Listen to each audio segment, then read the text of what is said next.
बिस्मिल्लाहिर्रहमानिर्रहीम। Hello and अस्सलाम वालेकुम। कैसे हैं आप सब? ठीक ठाक हैं। मैं हूं हिना जबीन, तो वेलकम करती हूं आपको अपने चैनल पर। सबसे पहले तो आपका शुक्रिया अदा करती हूं, आपने अपना कीमती वक्त निकाला मेरे वीडियो को देखने के लिए।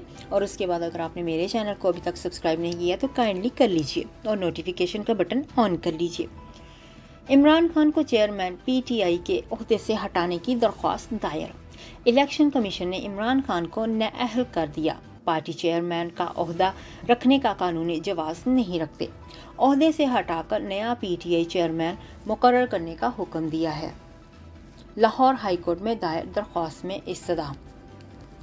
लाहौर हाईकोर्ट में चेयरमैन तहरीक इंसाफ इमरान खान को पार्टी ओहदे से हटाने की दरख्वास्त दायर की गई। मीडिया रिपोर्ट्स के मुताबिक लाहौर हाईकोर्ट में साबिक वजीर आजम इमरान खान को चेयरमैन तहरीक इंसाफ के ओहदे से हटाने के लिए दरख्वास्त दायर की गई है, जिसमें इलेक्शन कमीशन समेत दीगर को फरीक बनाया गया है।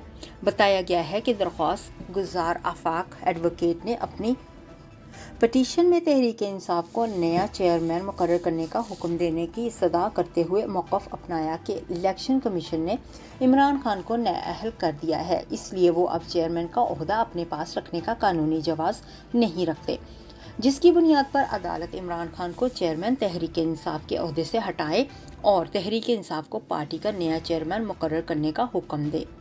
ख्याल रहे कि इलेक्शन कमीशन ने तोशा खाना रेफरेंस में साबिक वजीर आजम इमरान खान को नाअहल करार दिया था। इलेक्शन कमीशन ने चेयरमैन PTI इमरान खान को 63P के तहत नाअहल करार दिया। इलेक्शन कमीशन की जानिब से इमरान खान की कौमी असम्बली की सीट खाली करार दिया गया। इलेक्शन कमीशन ने इमरान खान के खिलाफ फौजदारी मुकदमा दर्ज करने का हुक्म दे दिया। अपने फैसले में इलेक्शन ने कहा कि इमरान खान का नाअहली 5 रुकनी कमीशन का मुतफ़िक़ा फैसला है। चेयरमैन PTI ने गलत को गोशवारे जमा करवाई। इमरान खान रुकन कौमी असम्बली नहीं रहे। बताते चलें कि साबिक वजीर आजम इमरान खान ने नाअहली के फैसले को गैर कानूनी करार देने के लिए इस्लामाबाद हाई कोर्ट में इस्तदा कर रखी है। इस्लामाबाद हाई कोर्ट ने नाअहली के खिलाफ इमरान खान की दरख्वास्त पर समाअत का तहरीरी हुक्मनामा जारी किया है। जस्टिस आमिर फारूक ने 3 सफ़हात पर मुश्तमिल तहरीरी हुक्मनामा जारी किया, जिसमें नाअहली का फैसला मुअत्तल करने की दरख्वास्त पर इलेक्शन कमीशन को नोटिस जारी किया गया है और अदालत ने हुक्म दिया है कि इलेक्शन कमीशन और दीगर फरीक 10 नवंबर तक जवाब जमा कराएं।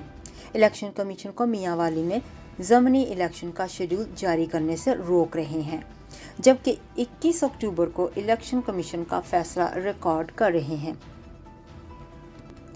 तो आज के लिए इतना ही। अपना बहुत सा ख्याल रखिएगा। नेक्स्ट वीडियो तक के लिए मुझे अब इजाज़त दीजिएगा। Bye bye.